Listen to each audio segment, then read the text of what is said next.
Пленарната седница на 51-то Народно собрание беше прекината денес откако пратениците од Возраждање и Алијансата за права и слободи речиси се пресметаа физички. Тензијата ескалираше за време на дебатите за измените во изборниот законник, објави БТА. Искрта на конфликтот ја запали Цончо Ганев од говорницата кој упати остри обвинувања до МРФ и АПС во врска со гласањето во странство. Тој го спомена името на Христо Иванов во контекст на обвинувањата за воведување на турски јазик во бугарските училишта, теза што традиционално се користи за политичка провокација. Народната правобранителка Велислава Делчева пак и потврди на претседателката Илијана Јотова дека одбива да ја преземе функцијата привремен премиер.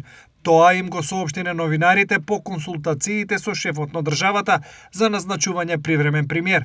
Делчева неколку пати изјави прво кога беше кандидат за функцијата дека нема да ја прифати функцијата.